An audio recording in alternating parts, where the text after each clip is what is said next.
अस्सलाम वालेकुम हवदीन हज़रात, welcome back to another episode of Pakistani dream. मेरा नाम है ज़ैन परवेज़ और मेरे साथ मौजूद हैं मेरे बहुत ही प्यारे दोस्त आसन तारिक। आज हम बातें करने जा रहे हैं स्ट्रिंग थ्योरी के ऊपर, सात आसमानों के ऊपर, religion versus science, religion and science के ऊपर।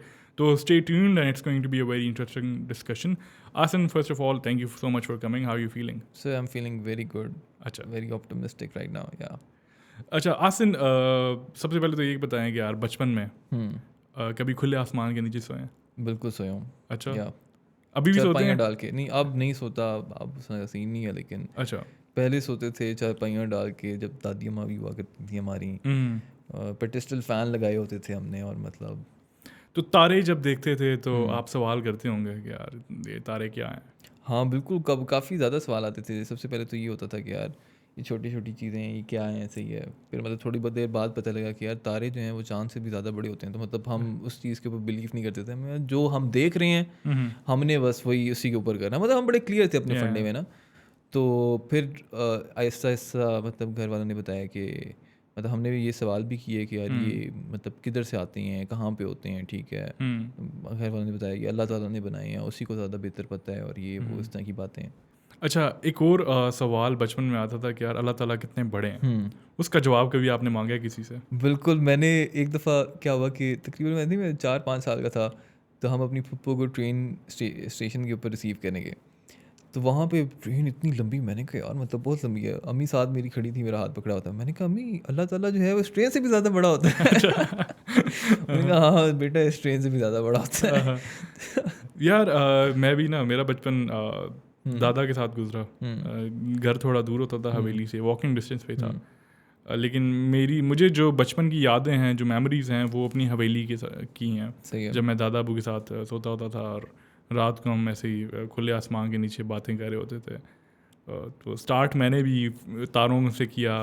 उसके बाद अल्लाह मियाँ के बारे में पूछा कि यार अल्लाह कहाँ होते हैं, कितने बड़े हैं. उसके बाद फिर हमारी लाइफ आफ्टर डेथ के ऊपर बातें होती थी. जहन्नम और दोज़ख के बारे में होती थी कि यार जन्नत क्या है और दोज़ख क्या है. तो खैर वो बचपन की बातें हैं, तो बचपन में ही रह गई. बाद में जनाब साइंस आ गई. साइंस ने आपकी जो रिलीजियस नोशंस थे, मतलब डू यू थिंक यार आप जब एज अ स्टूडेंट आपने कुछ पढ़ना शुरू किया, चीज़ों को एवोल्यूशन के केम अक्रॉस किया, या फिर ब्लैक होल्स, या फिर बाकी एस्ट्रोनॉमी, हाँ बिग बैंग को पढ़ा, तो कुछ रिलीजियस बिलीव्स को इन्होंने चैलेंज किया किसी हद तक? बिल्कुल किया. अच्छा, हम लोग काफ़ी हद तक ना नेशनल जियोग्राफिक काफ़ी देखते होते थे बचपन में. तो वहाँ पर अक्सर इस तरह की डॉक्यूमेंट्रीज आया करती थी कि यार जो ह्यूमन था पहले, वो क्या कहते हैं, चिंपैंजीज थे, और मतलब उनकी एवोल्यूशन हुई और आहिस्ता आहिस्ता वो एक इंसान बने, ठीक है. तो मैं अक्सर ये अम्मी से सवाल पूछता होता था कि यार मतलब जो हज़रत आदम अलैहिस्सलाम थे वो बंदर थे. तो अम्मी कहती थी नहीं बेटा, वो इंसान थे. तो इसके अलावा बिग बैंग थ्योरी के बारे में जब हम लोगों ने, आई थिंक मैंने सबसे पहले जो टेक्स्ट बुक्स में जो सबसे पहले जो मैंने पढ़ा था वो बिग बैंग थ्योरी के बारे में पढ़ा था. उसके बारे में मैंने कहा कि यार मतलब इस तरह पहले धमाके शमाके हुए थे, फिर ये इस तरह माइक्रो ऑर्गेनिज्म, एक यूनिसेलुलर माइक्रो ऑर्गेनिज्म बना, सही है, और फिर उससे इंसान बना था. मैंने कहा नहीं, इंसान जो है वो जन्नत में बना था. मैंने कहा ये क्या है यार. मतलब आहिस्ता आहिस्ता इस तरह की और बहुत सारी कॉन्ट्रडिक्शंस आना शुरू हो गई, और मतलब वो कॉन्ट्रडिक्शंस शायद अभी भी कुछ हद तक हैं. मतलब वो कन्फ्यूजन्स अभी तक हैं, और पता नहीं वो कब तक रहेंगी. यार आई थिंक काफ़ी हद तक ना हमारी एज ग्रुप के स्टूडेंट्स ने सिमिलर चीज़ों को ना फेस किया है. हाँ बिल्कुल. क्योंकि दीन जो हमें बढ़ाया गया, मतलब उसके अंदर एक कॉन्सेप्ट थे थोड़े डिफरेंट थे. साइंस जब हमने पढ़ी तो उसके अंदर चीज़ें थी थोड़ी डिफरेंट थी. ऐसा ही है. लेकिन एक चीज़ जो हमने सीखी, जो कि एक बहुत अच्छी चीज़ थी, वो ये थी कि यार आपने हमेशा अपने फेथ को, अपने ईमान को अपने रीज़न के ऊपर रखना है. सही है. मतलब वेस्ट का ये था कि एपिस्टेमोलॉजिस्ट जो थे वो कहते थे कि जी लॉजिक और रीज़न से, मंतक से आप इल्म को निकालें, और मंतक से ऊपर कुछ नहीं होता. लेकिन ईमान का ये तकाजा है कि इसको अकल से ऊपर रखा जाए. ऐसा ही है. और अपना यकीन जो है वो हमेशा पुख्ता रखा जाए. और आई थिंक जब यकीन पुख्ता होता है तभी आपको चीज़ें नज़र आना शुरू होती हैं. ऐसा ही है. आपके सामने सच आना शुरू हो जाता है. क्योंकि at the end of the day what matters is कि यार आपका बिलीव क्या है. ये नहीं कि आप उसको किस तरीके से उस नतीजे पे पहुँचे हैं, राइट. और with time I think interpretations change होती हैं, चीज़ों की बेहतर समझ आना शुरू हो जाती है. सोलर सिस्टम या फिर अगर आप अर्थ, चांद और सूरज और ज़मीन की बात करें, उसमें क्या लगता है कि यार आज से 1400 साल पहले या फिर आज से 2000 साल पहले जब क्रिश्चियनिटी आई, तो लोगों का क्या कंसेप्शन था कि यार ये चांद एक जगह पे खड़ा रहता है और दुनिया उसके गिर्द रिवॉल्व करती हैं, फिर दुनिया के गिर्द चांद रिवॉल्व कर रहा होता है, या सूरज. उस वक्त तो आई थिंक मेरे ख्याल से ये कॉन्सेप्ट था ना कि दुनिया के इर्द गिर्द सारी चीज़ें इवॉल्व करी और सूरज के बारे में बात कर रहे हैं. हाँ, और मतलब इस तरह के और भी बहुत सारे कुछ, तो बल्कि मतलब कहते थे कि जो अर्थ है वो फ्लैट है, और मतलब इस मतलब काफ़ी ज़्यादा डिफरेंट किस्म के कॉन्सेप्ट वो क्या कहते हैं इस तरह की थ्योरीज थी लोगों की अपनी. सही है, मेरे ख्याल से शायद उस वक्त, मेरे नहीं ख्याल से शायद कोई रिलीजियस टेक्स्ट में भी शायद इस तरह की कोई बातें थी या नहीं थी, ये वैसे मुझे भी नहीं पता. मतलब चर्च यही प्रीच कर रहा था उस वक्त, मतलब इस्लाम से पहले, कि जो सोलर सिस्टम है बेसिकली यूनिवर्स इसको कंसिडर किया जाता था. इतना तो पता ही नहीं था कि यार गैलेक्सीज क्या होती हैं ये वो.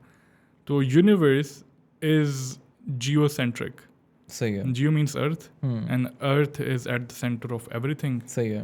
पूरी कायनात के सेंटर में ये दुनिया है हमारी, और जो सूरज है वो चांद है, वो दोनों हमारे इर्द गिर्द रिवॉल्व कर रहे हैं.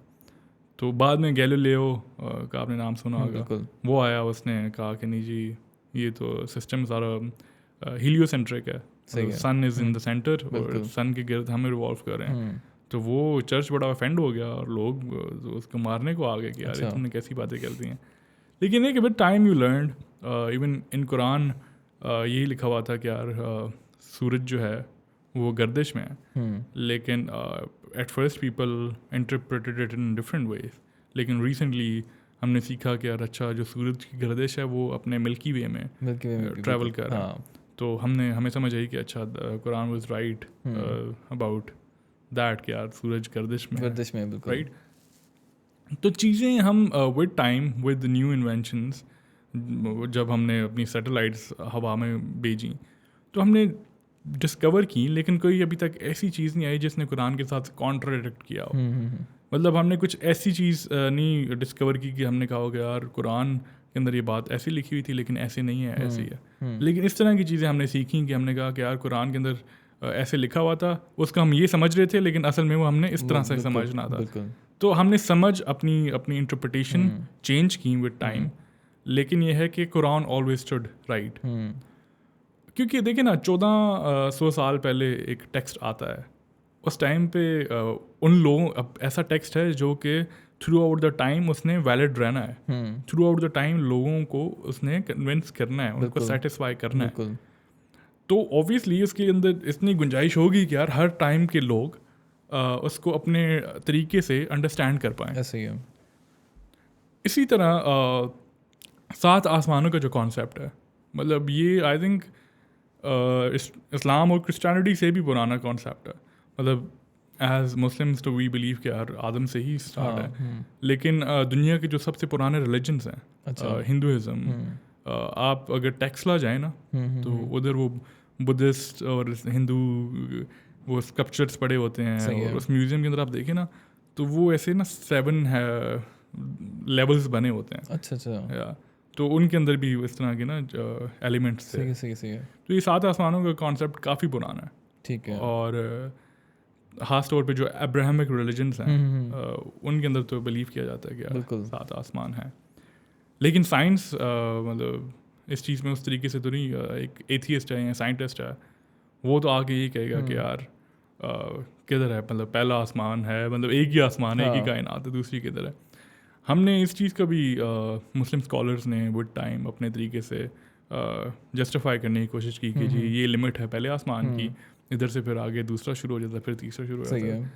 लेकिन रिसेंटली आई थिंक 1969 के अंदर स्ट्रिंग थ्योरी आई. ठीक है.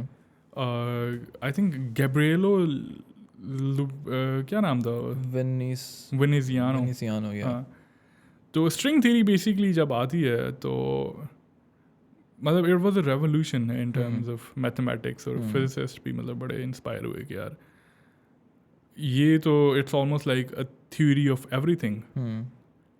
और इस थ्योरी के मुताबिक अगर हम एज्यूम कर लें कि यार दुनिया फोटोन से भी नीचे लेवल पे अगर आप जाएं, एक स्ट्रिंग की तरह की चीज़ है जो वाइब्रेट कर रही है, और उस फ्रीक्वेंसी की वजह से फोटोन भी वजूद में आ रहा है, फिर एटम और every all the matter is coming into existence, it's existing because of that frequency, एक वाइब्रेटिंग स्ट्रिंग लाइक थिंग।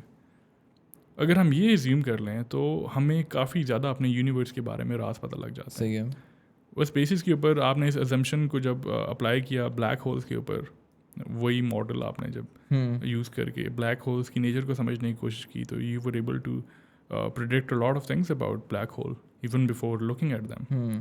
और आपने कायनात के बारे में बहुत सारी चीज़ें जान ली जो बाद में आपने ट्रू प्रूव कर ली on the basis of this theory, right. आपने बिलियंस ऑफ डॉलर्स की इन्वेस्टमेंट्स की, और मतलब it's a very strong theory. तो इस थियरी ये कहती है कि यार if this is the case then there has to be 10 dimensions. सही है। In another interpretation there are like 11 dimensions, लेकिन इंटरप्रिटेशन है। अब वो 10 dimensions अगर आप उसको रिलीजियस पॉइंट ऑफ व्यू से देखें तो they are like the 7 heavens, क्योंकि उस थियरी के मुताबिक हम रह रहे हैं 4th dimension में। 3D वर्ल्ड है, अच्छा सही एक कमरे में आप 3D एक्सपीरियंस कर रहे हैं चीज़ों को, and 4th dimension being time. सही है। इन चीज़ों के लिए आई थिंक थोड़ा डायमेंशंस को समझना ज़रूरी है, स्ट्रिंग थ्योरी को भी समझना ज़रूरी है। लेकिन once you understand that theory you will learn कि यार ये जो आसमानों का कॉन्सेप्ट था, जिसको मैं मतलब एक बैरियर समझ रहा था कि यार रॉकेट जाएगा ऊपर और एट सम पॉइंट वो पहले आसमान को क्रॉस करके दूसरे में चला जाएगा, उस तरह से चीज़ों को समझने की बजाय बंदा कहता है कि अच्छा ये डायमेंशंस हैं, मतलब from one dimension you move to another one, और फिर नेक्स्ट एंड नेक्स्ट। बिल्कुल। And when you go to the 7th dimension according to that theory, according to string theory, तो उस जगह पे infinities, all the infinities, they come together and form one, right? उस जगह पे वही बात आती है लोहे महफूज वाली कि नबी पाक जब जाते हैं, बिल्कुल, उन्होंने कहते हुए सुना कि अल्लाह ताला ने कलम को हुक्म दिया कि लिखो। कलम ने पूछा क्या लिखूं? अल्लाह ताला ने कहा everything, from the beginning to the end, शुरू से लेके एंड तक हर चीज़। तो दैट इज इन्फिनिटी को एक कूदे के अंदर बंद करना। तो यार when I came across this theory, string theory, तो मतलब एक 7 आसमानों वाला कॉन्सेप्ट मेरे जहन में क्लियर हो गया। उसके बाद स्पेस एंड टाइम वाला कॉन्सेप्ट मेरे जहन में क्लियर हो गया। आई थिंक साइंस किसी हद तक आप कह सकते हैं क्या रिलीजन की हेल्प कर रही है, खास तौर पे हमारे रिलीजन की। क्या जितनी तरक्की हो रही है ना, अगर आप उसको पढ़ने वाले हों और दूसरी तरक्की करने वाले भी हों, बिल्कुल। क्योंकि अगर मैं समझता हूँ कि अगर स्ट्रिंग थ्योरी किसी मुसलमान ने दी होती ना, तो वो कहता है यार कुन थ्योरी है, क्योंकि कुन फाया कुन ना, हो जा और हो गया, और कुन is a word that creates a frequency, और string theory is all about frequencies, right. बिल्कुल, क्वांटम फिजिक्स में चला जाता है सारा सा। तो अगर मुसलमान ने दी होती, वो तो कहता है यार एक कुन थ्योरी है, कि हो जा वाली थ्योरी है, हो जा और हो गया था। इसी तरह हमें काफ़ी ज़्यादा चीज़ें हैं जो ठीक से समझने की ज़रूरत है। किसी टाइम ना हम एक्सट्रीम्स पे भी चले जाते हैं। मतलब आप चुप करके बैठे हैं, मैं चाह रहा हूँ कि आप भी थोड़े बात करें, लेकिन ये एक और बात मेरे जहन में आ गई कि कभी कभी ना हम एक्सट्रीम्स पे भी चले जाते हैं। एक तो परवेज़ हुद्बोई साहब को मैंने बात करते हुए सुना कि ज़ियाउल हक के टाइम पे ना वो किसी कॉन्फ्रेंस में गए, वो इस्लामिक साइंटिस्ट, क्योंकि साइंस की कॉन्फ्रेंस थी, क्योंकि इस्लामाइजेशन का दौर था सारा, आपको पता है किस तरह का दौर था। उसमें लोग बैठे हुए हैं, और ये अब ज़ाहिरी बात है परवेज़ खुद एक लेवल के फिजिसिस्ट हैं, कहते हैं यार उधर ऐसी बातें हो रही थी कि यार दोज़ख का दर्जा हरारत कैसे मुय्यर किया जा सकता है। मतलब वो लेवल फिर थोड़ा एक्सट्रीम हो जाएगा। लेकिन ये है कि कुछ चीज़ें हैं जो कि मतलब they come in a line with your religion, जो कि आपको चीज़ों को मतलब एक नई अंडरस्टैंडिंग दे सकती हैं आपकी चीज़ों को। तो उनको एटलीस्ट अंडरस्टैंड करने की ज़रूरत है। और काफ़ी ज़्यादा आपकी जो बचपन के सवाल आते हैं, बचपन की जो मिस अंडरस्टैंडिंग्स हैं, उनको क्लियर करने के लिए ये जो डायमेंशंस वाला मुझे डायमेंशंस के बारे में मतलब इतना ज़्यादा नहीं पता था, और मतलब थियोरेटिकली मैंने इन चीज़ों को थोड़ा बहुत पढ़ा हुआ था, और सारी सी बात है मैं फिज़िक्स का स्टूडेंट हूँ भी नहीं, तो मतलब हमारी अंडरस्टैंडिंग उस तरह से होती भी नहीं है। लेकिन ये कि मैंने एक मूवी देखी, आई वुड रिकमेंड सारे देखें तो उनको मतलब डायमेंशंस के बारे में काफ़ी चीज़ें क्लियर हो जाएंगी। इंटरस्टेलर, उसके बाद जो है आपको मतलब डायमेंशंस आप बाकायदा उसको मतलब फील कर सकते हो, ठीक है। तो मतलब अगर वो आप स्ट्रेंथ थ्योरी पढ़ने से पहले वो थोड़ा सा डायमेंशंस के बारे में थोड़ा पढ़ लें, ठीक है, और मतलब इस तरह की और जो उसके प्री रिक्विजिट्स हैं उसके बारे में पढ़ें, तो आई थिंक ये चीज़ें काफ़ी ज़्यादा और आसानी से आपको क्लियर होना चाहिए। अगर तो are we allowed to tag some videos in our descriptions?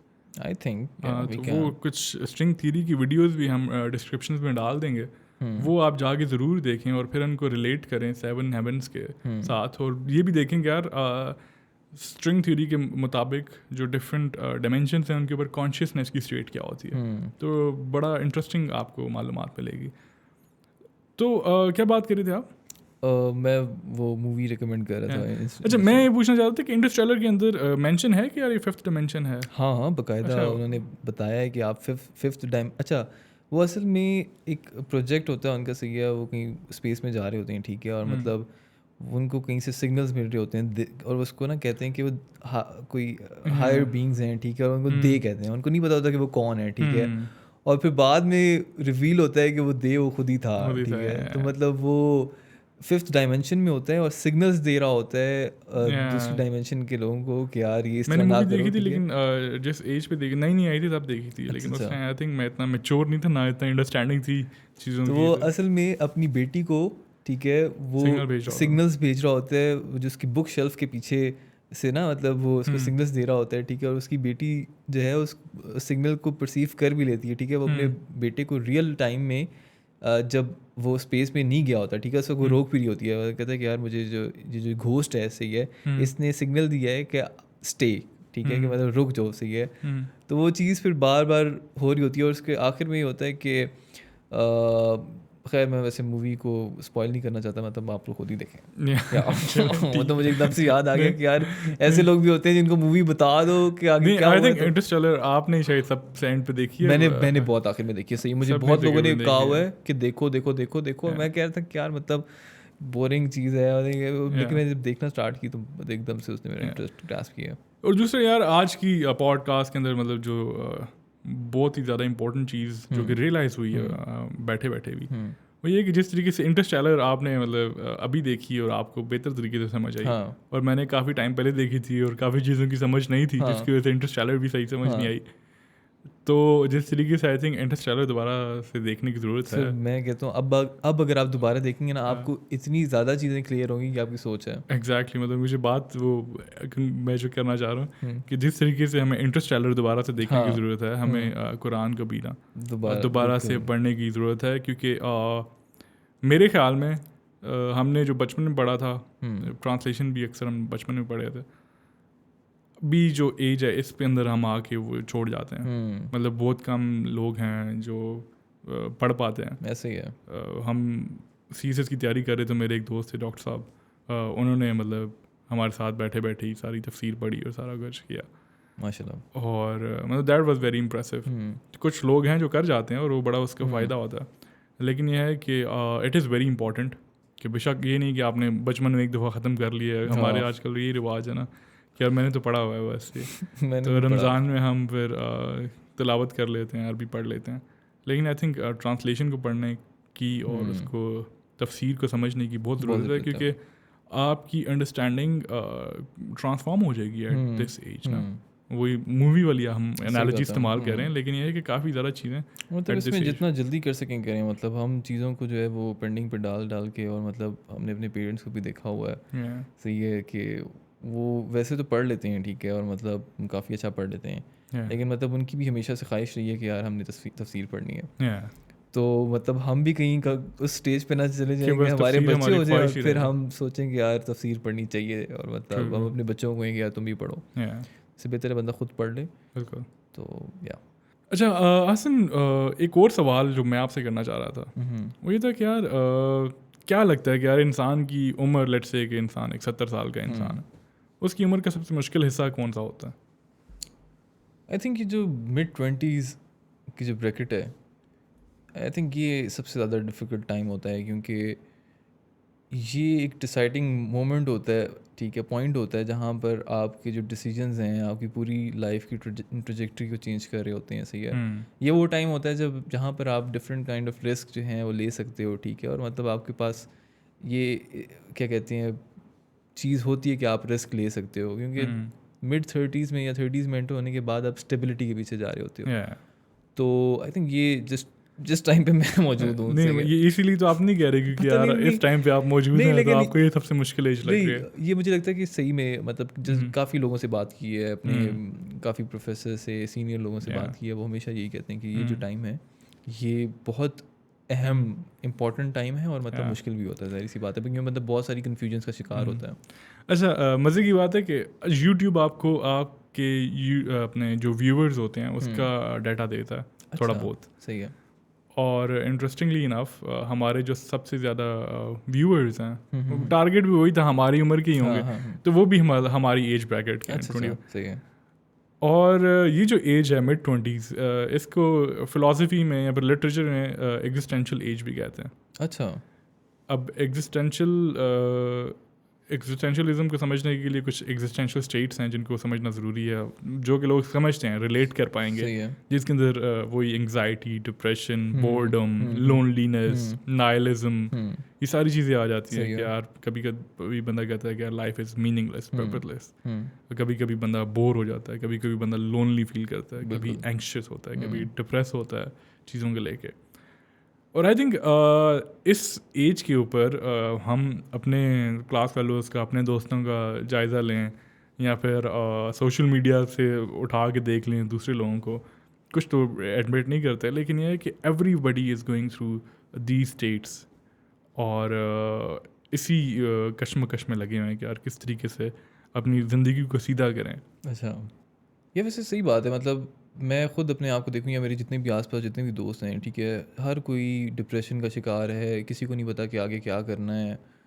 और मतलब एट सम पॉइंट ये चीज़ बंदे को रियलाइज़ होती है कि यार क्या हम मतलब जो चीज़ें या जो एक्सपेक्टेशंस हमसे हैं क्या हम उनको फुलफ़िल कर भी पाएंगे या नहीं कर पाएंगे। लेकिन जो सबसे बड़ा सवाल है वो ये है कि मतलब इस क्राइसिस से कैसे निकला जाए।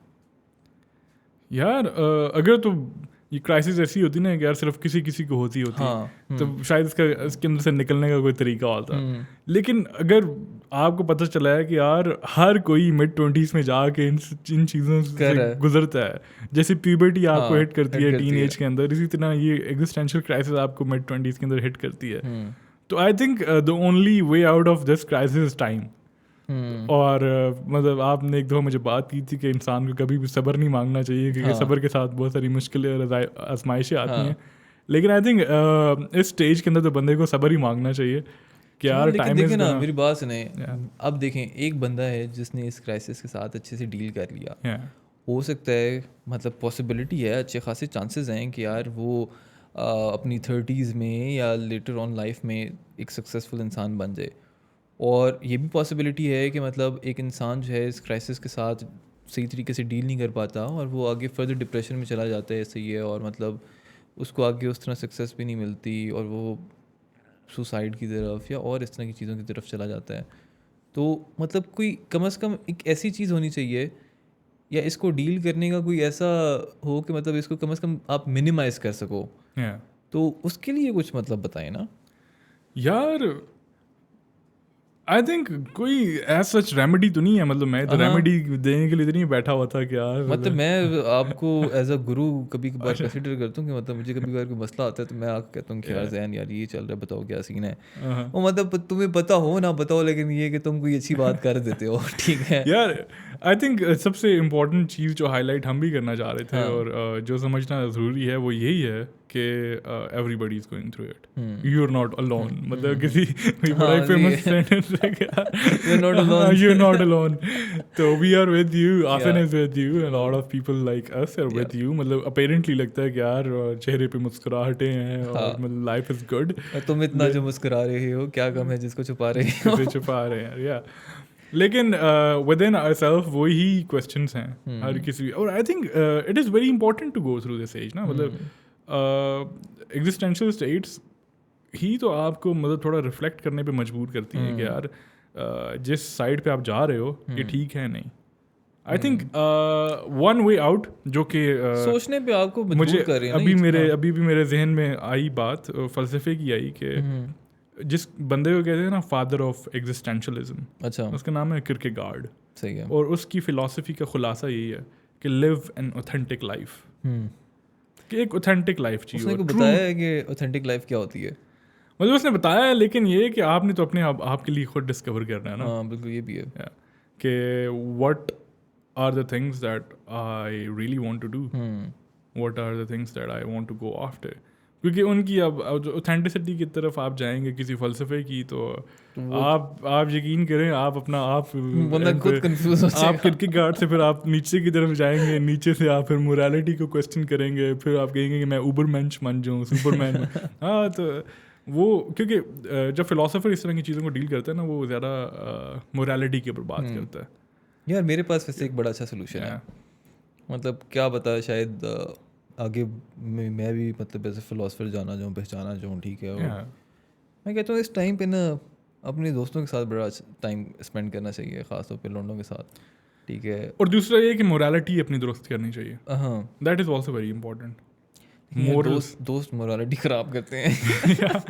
नहीं, आई थिंक हमें कुछ ऐसे दोस्त भी मिले हैं अच्छे, वैसे जिन्होंने हमें इतना इंस्पायर किया और हमारी मोरालिटी को मतलब बरकरार रखा, सही है, दुरुस्त किया.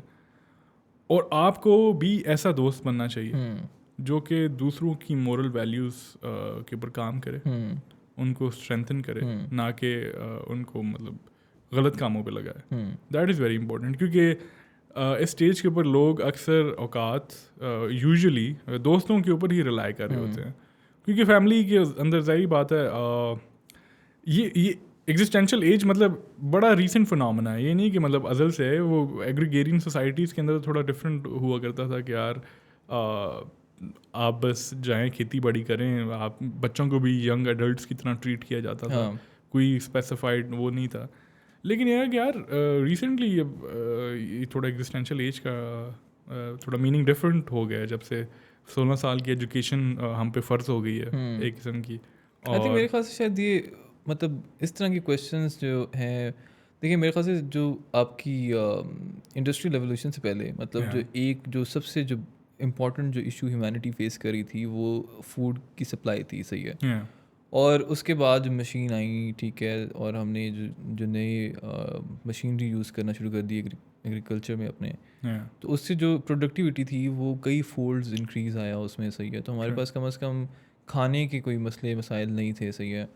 और अब हमारे पास इतना टाइम था कि मतलब हम अपने बारे में सोच सकें.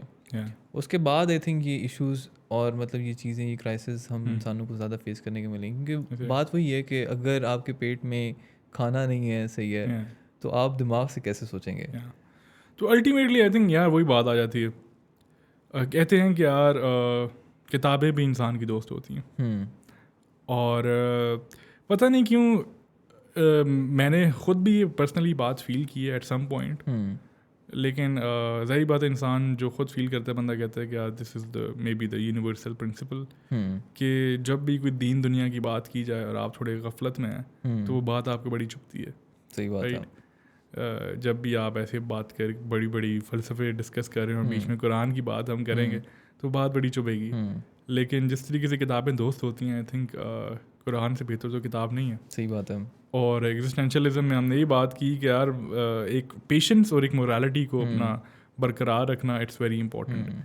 और आई थिंक इस किताब को पढ़ने से आपके अंदर दोनों चीज़ें आती हैं, सब्र भी आता है और आपकी मोरालिटी बरकरार रहती है. और बाकी ये कि खुदा के साथ बंदे का ताल्लुक हो, एक लोनलीनेस है ना. देखें हर स्टेट को डील करने का तरीका डिफरेंट है. अब एंग्जाइटी को डील करना, आपने फ्यूचर के बारे में थोड़ा ऑप्टिमिस्टिक हो गए, अल्लाह ताला से दुआ मांग के कि यार अल्लाह सब कुछ ठीक करी, मेरे हक़ में जो बेहतर है वो करी. ये दुआ मतलब एंग्जाइटी को मतलब आप क्योर करना चाह रहे हैं तो इस दुआ को कसरत से करें कि जो मेरे हक़ में तुम्हें बेहतर लगता है वो करो. और मेरे ख्याल से देखें एक बात मतलब जो मैंने पहले कही कि यार हम लोगों के अंदर ना बहुत बड़े कम्युनिकेशन गैप्स हैं. अब मैं उस दिन बैठा हुआ, मुझे क्या कहते हैं, आपके साथ ही बल्कि मैं था, तो मुझे एकदम से ना नोटिफिकेशन आया इस गान का कि उसने मुझे कोई मीम सेंड की है। तो मैंने देखी और मतलब जाहिर सी बात है मैं उस वक्त उसको देख नहीं सकता था। थोड़ी देर बाद दोबारा आई तो मुझे पता लगा कि यार इस गान कोई आधा घंटे से इंटरनेट में स्क्रॉलिंग कर रहा है, ठीक है। अच्छा। और मैं भी अक्सर इस तरह कर रहा होता हूँ कि मैं जब आधा घंटा स्क्रॉलिंग कर रहा होता हूँ तो मैं अपने 4-5 दोस्तों को, ठीक है, मतलब मीम्स 2-3 मीम्स भेज रहा होता हूँ, ठीक है। और मेरा उस वक्त माइंडसेट पता है क्या होता है, मैं कहता हूँ यार काश ये मेरे पास होता ना, ठीक है, तो मैं इसको दिखाता और हम दोनों साथ हंसते। अच्छा। तो जब उसने मुझे भेजी ना तो मुझे एक बात बड़ी ना मतलब ज़ोर से वो एक बड़ी स्ट्रॉन्ग फीलिंग आई कि यार इस वक्त इस गान भी सोच रहा होगा कि यार मेरे पास इस गान मेरे साथ आसन होता और मैं उसको ये मीम दिखाता और हम दोनों साथ मिलकर हंसते। तो ये देखें सोशल मीडिया की वजह से हम लोगों ने स्नैपचैट, ठीक है, आपस में एक दूसरे को क्या कहते हैं स्ट्रीक्स भेज रहे हैं, सही है, लेकिन ये कि बात नहीं कर रहे, ठीक है। अब जाहिर सी बात है कर भी नहीं सकते, मतलब हर किसी से टाइम हमारे पास कम होता है, बट स्टिल ये है कि हम लोगों को मतलब कम से कम कॉल कर लेनी चाहिए, ठीक है, क्योंकि जाहिर सी बात है टेक्स्ट पे भी आप उस तरह अगले बंदे के साथ ओपन अप नहीं होते, ठीक है। तो अब अगर नहीं मिल सकते, दूरियां इतनी हैं, वो लाहौर बैठे हैं, हम पिंडी बैठे हैं, ठीक है, तो कम से कम ये होना चाहिए कि यार आप कॉल कर लो अपने दोस्तों को हर, क्योंकि इस फेज़ में मैं जब भी मतलब ये क्राइसिस जो है मतलब काफ़ी ज़्यादा ओवरवेलमिंग चीज़ें होना शुरू हुई, ठीक है, तो जब मुझे कुछ समझ नहीं आता था ना तो मैं शहीर इस गान को तुमसे बात कर ली, यासीन से कॉल कर ली, ठीक है, और यकीन करो कि दिल इतना ज़्यादा हल्का हो जाता है इंसान का कि आप एकदम से आपको फील होता है कि हाँ यार वो एनर्जी मेरे अंदर वापस आ रही है, क्योंकि आपका उनके साथ एक बहुत अच्छा टाइम गुजरा हुआ है, ठीक है, अंडरस्टैंडिंग ऐसे ही है। और जब आप उनसे बात करते हो ना तो आपको वो लाइफ आपको एक वो एक्सपीरियंसेस याद आ रहे होते हैं जो आपने उनके साथ जिए होते हैं, आपको वो लम्हे याद आ रहे होते हैं जो आपने उनके साथ जिए होते हैं। तो असल में वो सारे लम्हे जब उस मेमोरीज आपको वापस आ रही होती हैं तो आपको ज़िंदगी के होने का एहसास होता है, और आई थिंक ये चीज़ बड़ी ज़रूरी है। और मैंने पहले बात की कि यार दोस्तों के साथ अपना इंटरेक्शन आपको बढ़ाना चाहिए, वो बड़ा वो उससे मेरी असल में मुराद ये थी कि ये चीज़ होनी चाहिए। इसके अलावा अपनी फैमिली के साथ ना आई थिंक आपको चीज़ें शेयर करनी चाहिए, ख़ास तौर पे अपनी अम्मी के साथ, बहन भाइयों के साथ भी है तो मैं कहता हूँ और भी अच्छी बात है। लेकिन ये कि अम्मियाँ आपको एक ऐसी बात बताएंगी, ठीक है, आपकी प्रॉब्लम का कोई ऐसा सोल्यूशन बताएंगी, ठीक है, जो कि कोई बड़े से बड़ा फिलोसफर, बड़े से बड़ा मुर्शिद भी आपको नहीं बता सकता। अम्मियाँ बेसिकली जुगाड़ भी निकाल लेती हैं। अक्सर आपकी प्रॉब्लम बड़ी सीरियस होती है, आप कहते हैं यार there is no way out, लेकिन your mother they just come out with the solution. वही ना, और मतलब आपका वो डिप्रेशन, वो एंजाइटी, वो चीज़ें यूं ख़त्म हो जाती हैं। ऐसे ही। तो ये कम्युनिकेशन बहुत ज़रूरी है आपके खूबसूरत रिश्तों के साथ। I think one thing that we should also highlight है कि यार हमारी जो माएँ हैं ना, क्योंकि पाकिस्तान में पिछला दौर देख लें तो ख़वातीन की इतनी तालीम के ऊपर इतनी तवज्जो नहीं दी जाती थी, और अभी तो चले फिर वुमेन आ रही हैं वर्क फोर्स के अंदर, लेकिन हमारी जो माएँ हैं ज़्यादा हाउस वाइफ हैं जिनके ज़्यादा टाइम घर पे ही गुजरता है, तो घर पे रह के उनकी भी उदासियाँ काफ़ी ज़्यादा हो चुकी हैं। सही बात है। और वो उनकी बस ये हसरत होती है कि हमारे बच्चे आएँ आगे हमारे साथ बातें करें, बातें शेयर करें। और आई थिंक जब हम उनके साथ इस तरह की बातें नहीं करते, हम शेयर नहीं करते, तो वो और ज़्यादा परेशान होती हैं।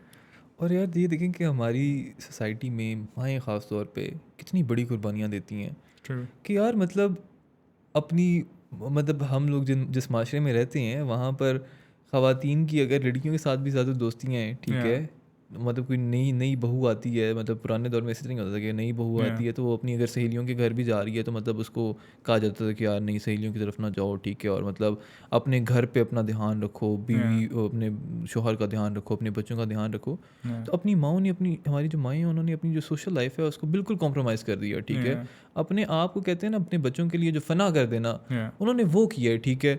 और उसके बाद अगर हम उनको आप ये भी नहीं कर रहे कि हम अपनी लाइफ में से थोड़ा सा टाइम निकाल कर उनसे बात कर लें या उनसे अपने मसले डिस्कस कर लें, ठीक है, अपने लिए, हमारी अपनी बेहतरी के लिए, ये भी नहीं कि मतलब उसमें उनकी बेहतरी है, आप अपनी बेहतरी के लिए, ठीक है, उनसे बात करो, ठीक है, आप उनकी ज़रूरत पूरी करो, वो आपकी ज़रूरत पूरी करेंगी।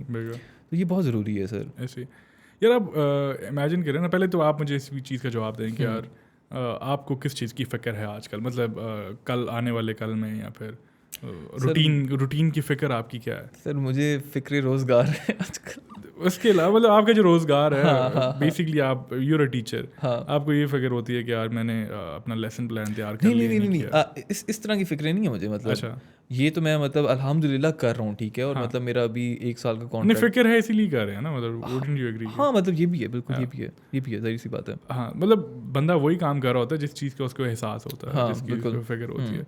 मतलब आप यही ड्यूटी सर अंजाम दे रहे बिल्कुल। हैं। तो आप सोचें कि यार एक ऐसी एंटिटी है जिसकी फ़िक्र ही ये है कि यार मेरे बच्चे ने पता नहीं खाना खाया है नहीं खाया, ऐसे ही है, बिल्कुल सही बात है। जिसने जो कल कपड़े पहनने हैं वो मतलब धुले हुए हैं, नहीं धुले हुए, तैयार हैं नहीं तैयार, या फिर आपका मतलब आपकी ज़िंदगी के गिर्द उनकी सारी फ़िक्रें इवॉल्व कर रही हैं। मतलब यकीन करें कि कोई चीज़ ऐसी, अब मुझे पता है कि यार मैंने किसी ऐसी जगह पे ये चीज़ घुमाई है जिसका मुझे भी नहीं पता, ठीक है, लेकिन फिर भी हम अपनी अम्मी से जाके पूछते हैं, अम्मी कहती है वहाँ पे जाके वो चीज़ देखो और मिल जाती है। यार मतलब उनकी हमारी छोटी छोटी चीज़ों के ऊपर ऐसी नज़र होती है कि उनको पता होता है कि यार ये बच्चे से रिलेटेड जो भी मामलात हैं, सही Yeah, है, वो मेरी रिस्पॉन्सिबिलिटी है, और Yeah. मतलब ये नहीं है कि उनको किसी ने बताया है कि यार ये तुम्हारी रिस्पॉन्सिबिलिटी है, yeah. उनको पता है, ठीक है। और मुझे कभी कभार शर्म आती है, ठीक है, कि मेरी कोई चीज़ गुम जाए और मैं जाके अम्मी को कहूँ कि यार अम्मी मेरी ये चीज़ गुम गई है, और तो मैं मतलब अक्सर अवॉइड करता हूँ, ठीक है, मैं कोशिश करता हूँ कि मैं अपनी चीज़ें जो हैं वो उनका ख्याल खुद करूँ, लेकिन फिर भी ज़ाहिर सी बात है, हूँ मैं भी फिर वही, तो मेरे से Careless. केयरलेस हूँ, Yeah. ठीक है, तो मतलब अम्मी फिर हाजिर होती हैं और मतलब यूँ चीज़ मिल जाती है। Yeah. हाँ नहीं, बिल्कुल सही बात है, और आई थिंक काफ़ी ज़्यादा चीज़ों को हमने टच कर लिया। हाँ। इनको हल्का सा कंक्लूड करते हैं और उसके बाद हम पॉडकास्ट इसको एंड करते हैं। ये जैसे कि फ़र्स्ट ऑफ ऑल तो ये है कि अपने दीन को बेहतर तरीके से समझने की ज़रूरत है, बिल्कुल।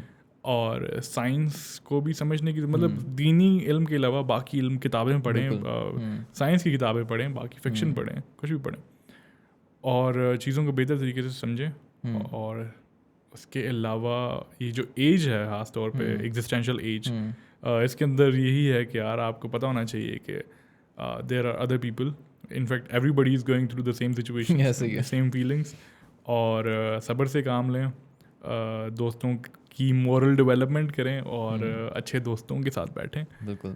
और अगेन कुरान और नमाज से हेल्प लें, और फाइनली आई थिंक पेरेंट्स के साथ टाइम स्पेंड करें और उनके साथ कनेक्ट करें। बिल्कुल। This is very important at this age. बाकी करियर और इस तरह की चीज़ें होती रहेंगी, ऑब्वियसली, मतलब एक प्रेशर होता है, हाँ, वो इंसान भी खुद होता है कि ही यार, वो कर लेता हाँ, है, वो आप कर लेते हो किसी ना क्योंकि किसी तरीके से। ये है ना कि यार हमारा कल्चर भी कुछ इसी तरह का है कि यार स्टूडेंट्स का काम करने की तरफ वो रुझान नहीं है, और इनकरेज भी नहीं किया जाता कि एक बच्चा पढ़ रहा है और वो साथ में कोई पार्ट टाइम जॉब कर रहा है। बिल्कुल। One of the reason is कि यार ना तो इतनी हाई पेइंग जॉब्स हैं, और वो जॉब करके भी बंदा मतलब पार्ट टाइम करके हाँ, उससे बेहतर ये है कि उसकी जो अपॉर्चुनिटी कॉस्ट है वो काफ़ी ज़्यादा है। एग्जैक्टली। तो जब आप आते हो, ग्रेजुएट होते हो, इस एज में आपसे बहुत ज़्यादा एक्सपेक्टेशंस होती हैं, और काफ़ी स्टेप्स हैं जो आप लेते हैं, और आपको लगता है कि यार नहीं, इस डायरेक्शन में पूरी ज़िंदगी तो नहीं जा सकता, तो आप उन स्टेप्स से रिवर्स होते हो, और इन्हीं चीज़ों की वजह से आपको ये सारी एक्जिस्टेंशियल स्टेट्स का सामना करना पड़ता है। तो everything will be happening along those things. आप अपनी स्किल डेवलपमेंट करें, करियर के ऊपर फोकस करें, लेकिन यह है कि इसके साथ साथ इस एग्जिस्टेंशियल एज को अच्छे तरीके से डील करें। बिल्कुल। तो ये थी आज की हमारी conclusion. I hope you enjoyed today's podcast. It was a very casual discussion with you Asin, लेकिन यार आई थिंक इस तरह की डिस्कशंस होनी चाहिए। यही नहीं है कि यार ज़रूरी आप बड़ा एक सीरियस टॉपिक रख के बैठे हुए, थोड़ा सही बात है, रेलेवेंट चीज़ों को भी डिस्कस करना बड़ा ज़रूरी है। So thank you so much for watching. Keep supporting Pakistani Dream, and hope to see you in the next podcast.